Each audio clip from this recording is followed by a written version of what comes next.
Hey, what's going on, everybody? Welcome back.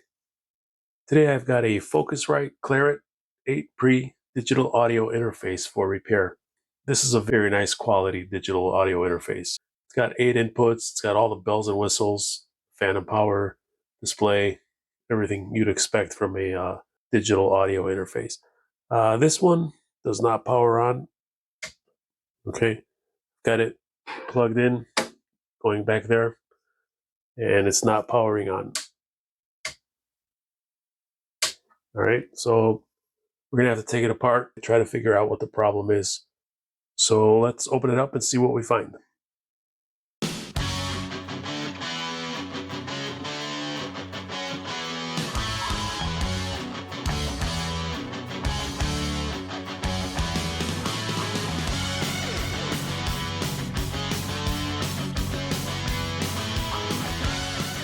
Let's see, this capacitor is bulged, okay, right there. So we'll have to take a look at that. Let's check the fuse. All right, let's check the fuse.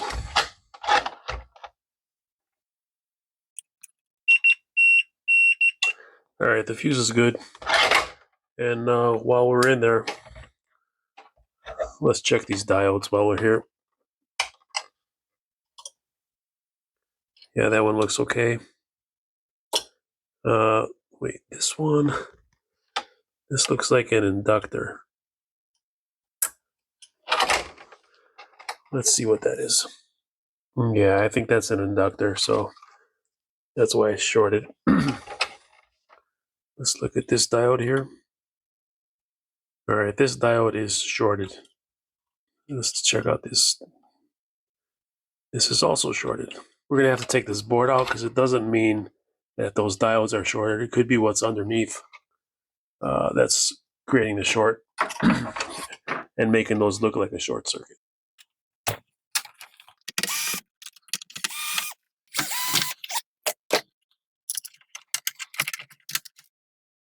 All right, so here's the power supply board, and this capacitor is bulged. I don't know if you can see it. We'll have to change that. Let's see here. This chip right here, that's the switching chip. That could be what's bad. Okay. And that is, here's those diodes that were shorted. It could be because of this chip right here. Okay. We'll have to check those too. Okay. All right. Let's start testing this. All right. I don't have a schematic for this, so we're just gonna have to go around and test stuff. So far we've determined that the fuse is good. This capacitor is bulged, and these two diodes are measuring short. So let's start by measuring these diodes, okay? And let me see if I could get my meter in here so you can see what I'm measuring. All right, let's see what this one is. Okay, that's good. Good. Good. And good. All right, and then we got a couple diodes here. That's good. Okay, that's an inductor. So, and then these two we said are measuring short. Let's just check to make sure again. Yeah, that's shorted. And that's shorted. Okay. We got some diodes here too. Let's check these. Okay, that's good. That's good. That one's good. All right, so I think that's good for this side of the board. Let's flip it over and check the other side of the board. This is the switching chip right here. So if we could find out what chip that is and get a data sheet, there's bound to be some sample circuits on that data sheet. And what these manufacturers do is whatever chip they usually use the schematic from that data sheet to design their power supply. So let's see what this is. The marking on this chip here is OP35.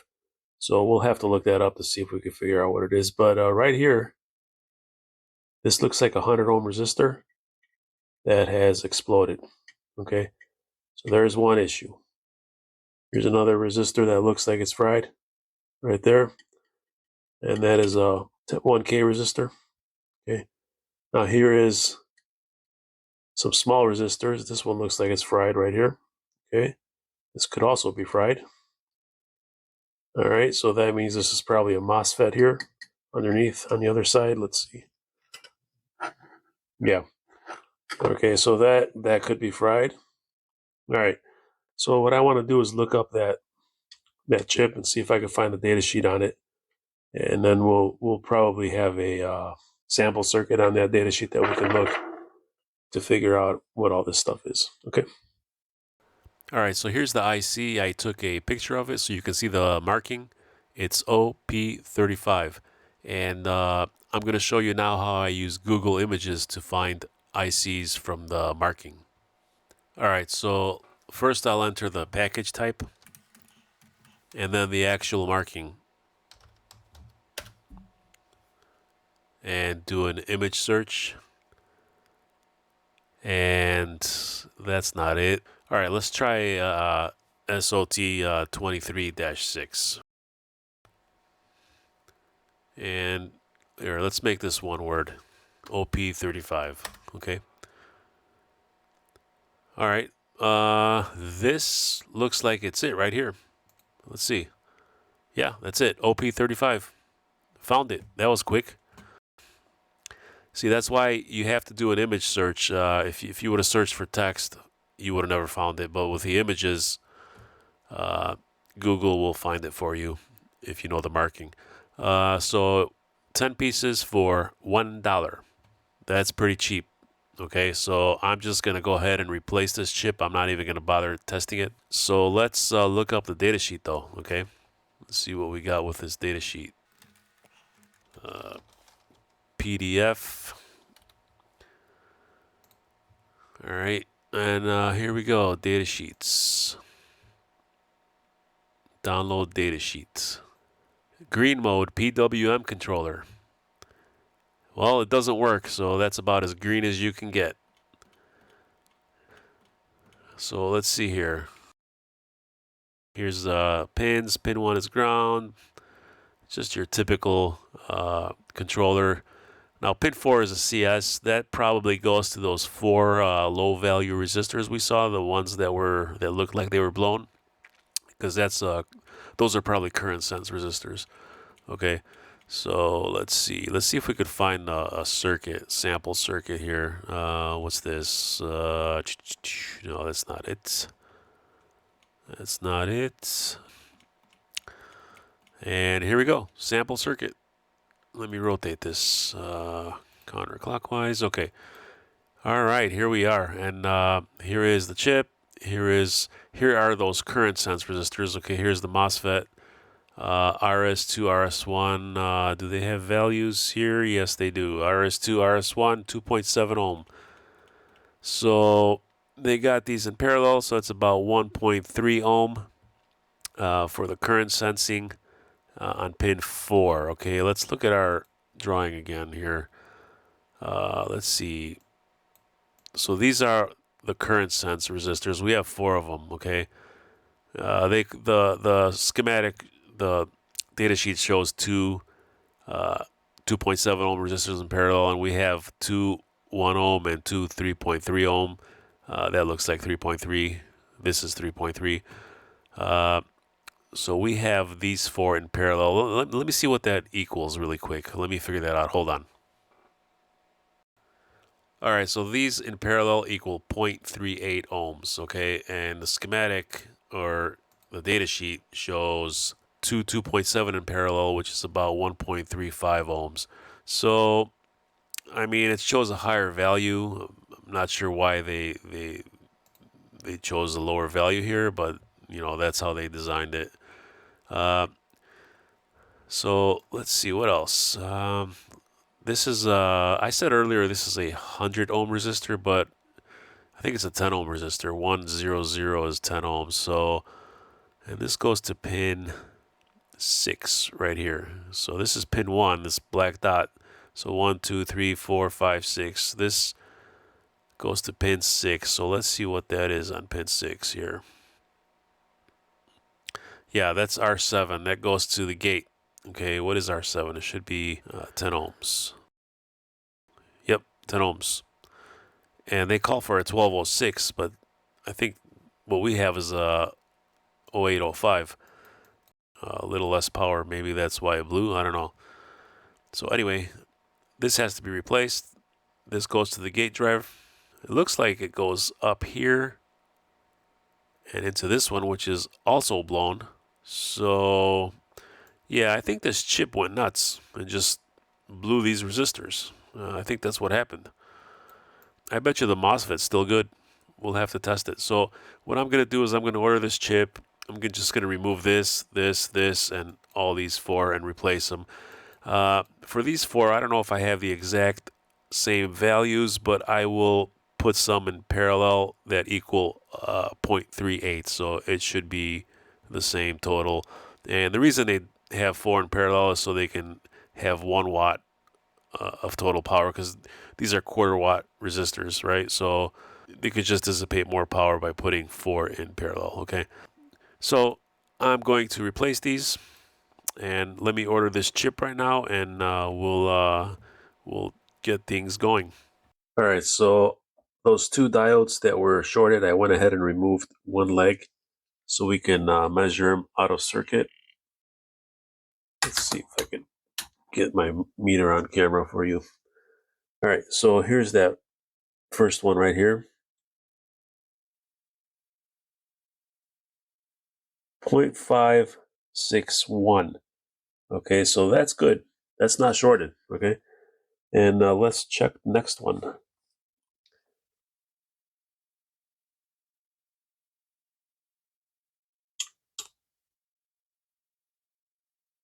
.004. This one is shorted.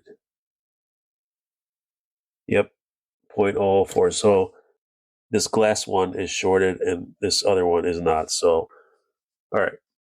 Okay, so there was also another diode here that I removed. It was a N4148 surface mount diode with a marking of T4 because it measured shorted, but I removed it out of the circuit and it measured okay. So I'm just going to replace it anyway. So let's measure these resistors just to make sure, because we never measured them. We just assumed that they were bad. Let's just do that really quick. Okay, so here we have the current sense resistors, okay? And they're all in parallel, so let's see what they are.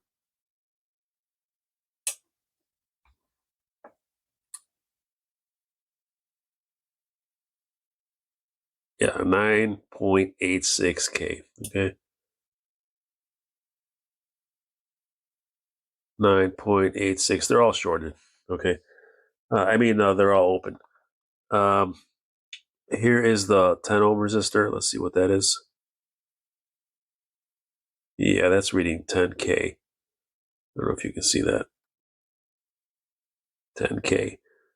So that's gone. Here's the 1K resistor. It's reading 13K. That's gone. All right, so this, and these have to be replaced. So let me do that next.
All right, I got everything out and got the diode out too. Okay, and I can't really read what it says on there, but I'm pretty sure it's a 1N4148. So I'm going to replace it with one of those. All right, guys, I almost forgot. I said I would test this MOSFET here. Okay, so we have a MOSFET right there, and that's these 3 pins right here. So I'm going to test to see if it's shorted, because if it is, then we have to replace that. Yeah, it's shorted. All 3 pins are shorted. Okay, that needs to be replaced also. So let me remove that.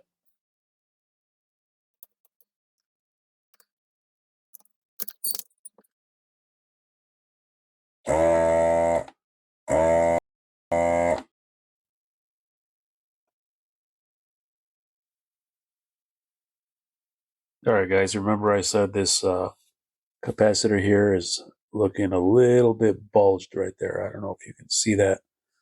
All right, well, I took it out and let's see what it is. Okay, 71 nanofarads, ESR 98 kilo ohms. This is basically a resistor now. It's toast. That could be why all these problems happened, because this capacitor turned into a freaking resistor. Anyway, another thing I noticed, if you look here, you see that? This may have leaked. So I'm going to have to test these, maybe even replace all those capacitors also. All right. All right, guys, I've got all the parts. So I'm going to start by putting in the surface mount components first.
All right, let's check the resistance. It should be 0.38. It may be a little higher because of my leads, but let's see what we got.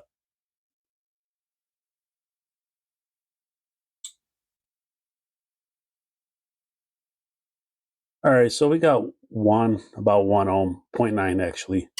And my leads are like 0.4.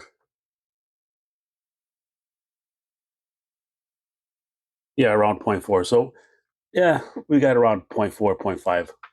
Should have been 0.38. I got 1.5 in parallel. So it's about point that comes out to 0.38 actually. So if you do the math, uh, so it should be fine. Let's let's make sure this is good. 10 ohm, that's fine. This should be 1K. 1K is good. Let's make sure there's no shorts on this chip here. Okay. Okay. Good. Good. Okay. So, and then this diode was shorted when I measured, but that's because it's across a 68 ohm resistor. So it's still gonna show like it's shorted, but that's fine. That's a good diode. Okay, so the only thing to do now is to put in this MOSFET and put in the actual filter capacitor right here. Okay, so let's do that. All right, guys. Here is the MOSFET that I got right here. Okay, and here is the original one, CS8N60. The 60 means it's 600 volts, and the 8 means it's 8 amps. Uh, the new one I got is TF11S60 by Alpha Omega. Again, the 60 is 600 volts, and the 11 means it can handle 11 amps. So it can handle a little 3 amps more than this one. Now, the RDS on is the same, 1.2 ohms, and then the gate capacitance is a little bit lower on the new one, the gate charge. So that'll work just fine. And another thing you have to watch out for when you're replacing MOSFETs with different MOSFETs for power supplies is you have to make sure you match the avalanche current because there's an inductive kickback here, and there is a snubber circuit right here. In fact, that diode that blew is part of the snubber circuit. So you have to make sure that your new MOSFET can handle the avalanche current. It has to at least be as good as the old one, or it has to be able to handle more. And this one can handle more of an avalanche current, so it should be fine. It should work just fine. So let's put it in.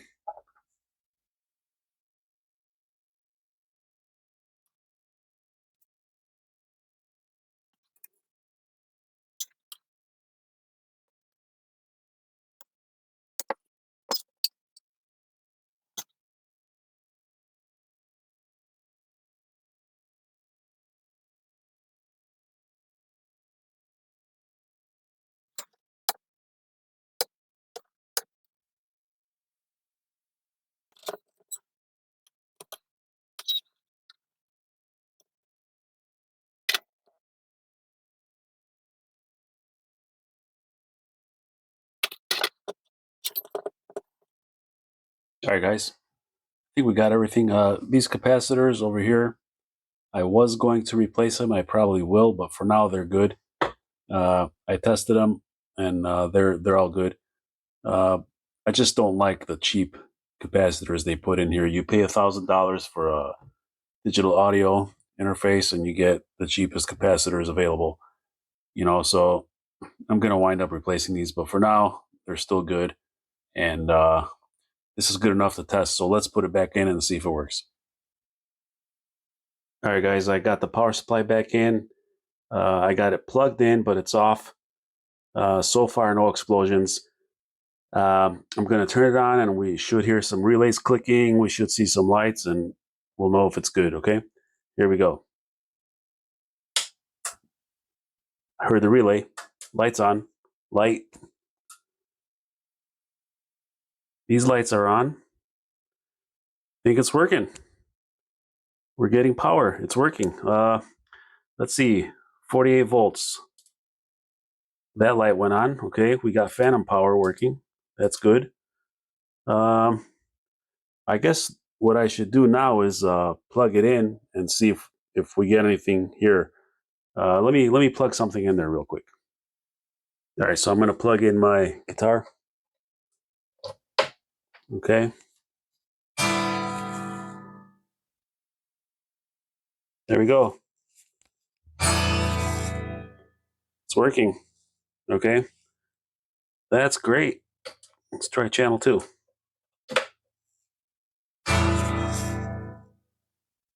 All right, I think we fixed it. So I'm gonna plug it into my PC and do some recording on it and make sure it's all good. But for now, I'm gonna call this fixed. And if something's wrong with it, if it's not working, I'll make another video uh, with a repair on that. But for now, I think we got it, and that was the problem. Okay, all those components on that power supply blew up. So anyway, thanks for watching.